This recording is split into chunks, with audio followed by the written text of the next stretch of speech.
कभी कभी जीवन में ऐसी परिस्थितियां आती है जब इंसान को लगता है कि सब कुछ उसके विरुद्ध हो रहा है।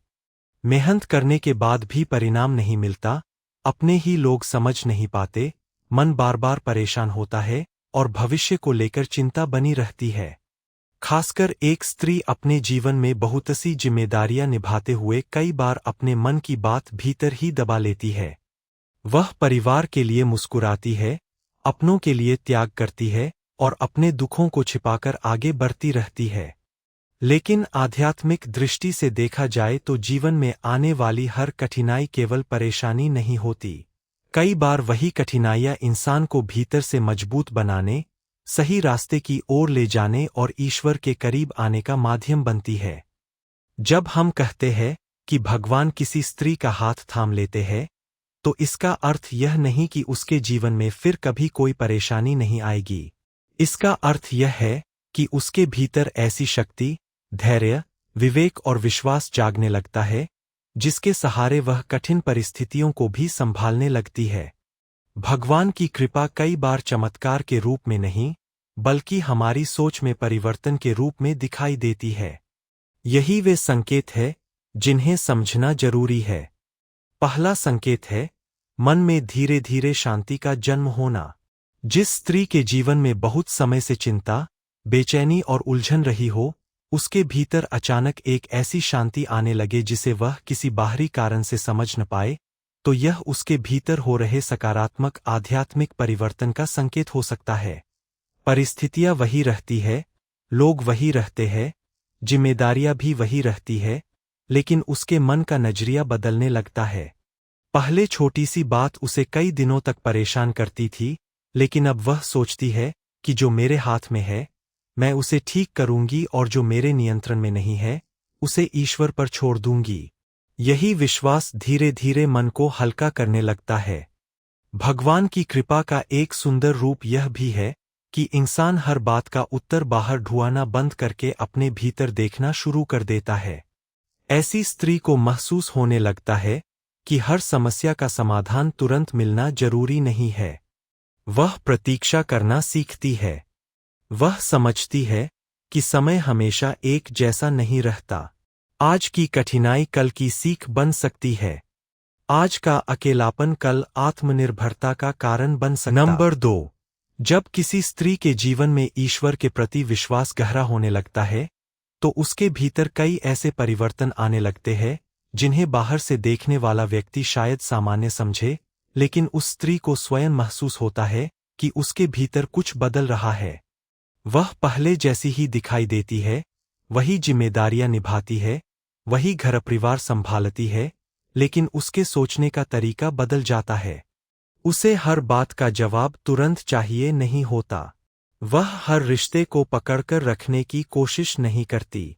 वह समझने लगती है कि जीवन में जो आता है, उसका एक कारण होता है और जो चला जाता है, उसे हमेशा रोकना हमारे हाथ में नहीं होता। यही समझ धीरे धीरे उसे भीतर से स्वतंत्र बनाती है। कई बार स्त्री अपने जीवन में इतना कुछ सहती है कि उसे लगता है कि अब उसके पास आगे बढ़ने की शक्ति नहीं बची। लेकिन उसी समय उसके भीतर एक छोटी सी आवाज उठती है, मैं फिर से खड़ी हो सकती हूँ। यही आवाज बहुत महत्वपूर्ण होती है। ईश्वर की कृपा का अर्थ यह नहीं कि हमारी जगह कोई दूसरा संघर्ष करेगा, बल्कि विश्वास हमें संघर्ष करने की शक्ति देता है।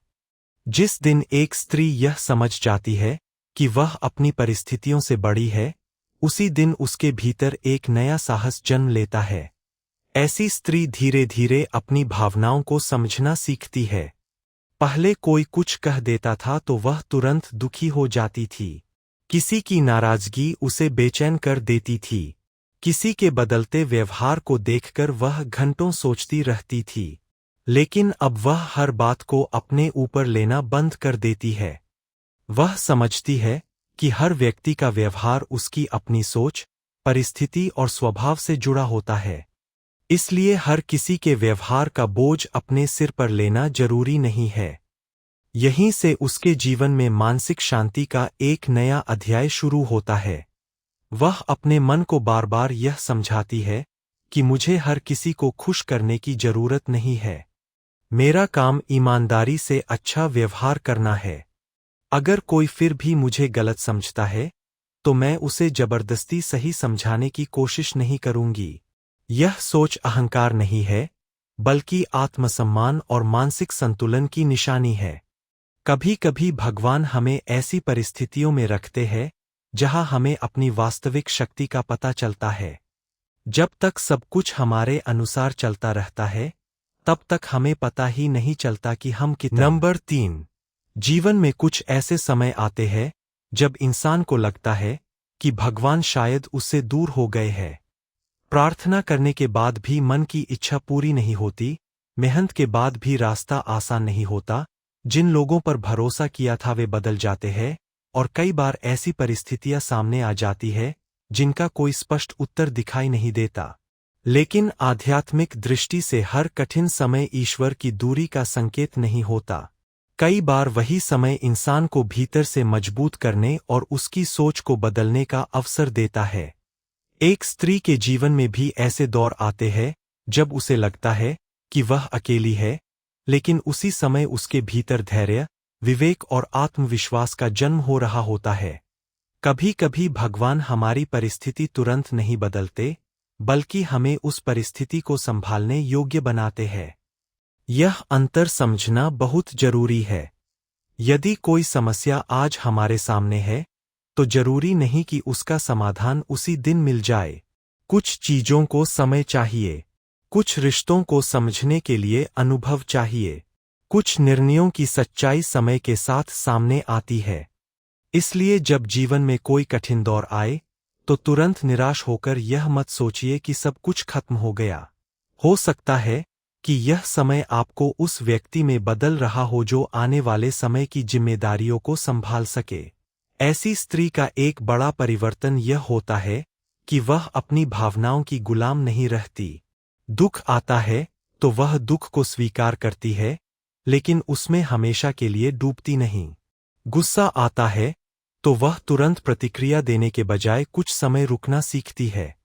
डर लगता है तो वह डर को समझती है और फिर अपने अगले कदम के बारे में सोचती है। यह भावनात्मक परिपक्वता अचानक नहीं आती। यह अनुभव, आत्मचिंतन और लगातार अभ्यास से विकसित होती है। पहले शायद वह किसी के एक शब्द को लेकर पूरी रात सोचती थी। अब वह स्वयं से पूछती है, क्या इस बात को इतना महत्व देना जरूरी है? यदि जवाब नहीं है, तो वह उस बात को वहीं छोड़ देती है। यह छोटी बात लग सकती है, लेकिन वास्तव में यह मानसिक स्वतंत्रता की शुरुआत होती है। हर बात का जवाब देना जरूरी नहीं, हर आरोप का खंडन करना जरूरी नहीं और हर गलतफहमी को तुरंत दूर करना भी जरूरी नहीं। समय कई चीजों को स्वयं स्पष्ट कर देता है। एक और संकेत यह होता है कि वह अपने जीवन में सीमाएं बनाना सीखती है। नंबर 4, जब एक स्त्री अपने जीवन के उतार चढ़ाव से गुजरते हुए भीतर से मजबूत होने लगती है, तब उसके जीवन में कुछ ऐसे बदलाव दिखाई देने लगते हैं जिन्हें शब्दों में समझाना आसान नहीं होता। वह पहले जैसी ही रहती है, लेकिन उसकी सोच पहले जैसी नहीं रहती। अब उसे हर छोटी बात पर घबराहट नहीं होती। हर व्यक्ति को खुश करने की इच्छा कम हो जाती है। हर रिश्ते को किसी भी कीमत पर बचाए रखने की मजबूरी महसूस नहीं होती। वह समझने लगती है कि जीवन का सबसे बड़ा सहारा केवल बाहर की परिस्थितियां नहीं, बल्कि भीतर का विश्वास है। वह ईश्वर को अपने जीवन का मार्गदर्शक मानते हुए अपने कर्मों पर ध्यान देती है, और यही विश्वास उसे धीरे धीरे एक नई दिशा देता है। सबसे महत्वपूर्ण परिवर्तन यह होता है कि वह अपने जीवन की जिम्मेदारी स्वीकार करना सीखती है। पहले शायद वह अपनी परेशानियों के लिए परिस्थितियों, लोगों या किस्मत को जिम्मेदार मानती थी, लेकिन अब वह समझती है कि हर परिस्थिति उसके हाथ में नहीं है, फिर भी अपनी प्रतिक्रिया उसके हाथ में काफी हद तक हो सकती है। कोई उसके साथ कैसा व्यवहार करेगा, यह वह नियंत्रित नहीं कर सकती, लेकिन उस व्यवहार का जवाब कैसे देना है, यह सोच समझकर तय कर सकती है। यही समझ उसे भीतर से स्वतंत्र बनाती है। वह अब हर समस्या को तुरंत हल करने की कोशिश नहीं करती। कुछ समस्याओं में वह समय देती है, कुछ में बातचीत करती है, कुछ में दूरी बनाती है और कुछ को स्वीकार करना सीखती है। वह समझती है कि जीवन में हर प्रश्न का उत्तर उसी क्षण मिलना जरूरी नहीं है। कई बार समय सबसे बड़ा शिक्षक होता है। जो बात आज समझ नहीं आती, कुछ महीनों या वर्षों बाद उसका अर्थ स्वयं स्पष्ट हो जाता है। उसके भीतर धैर्य का जन्म होता है।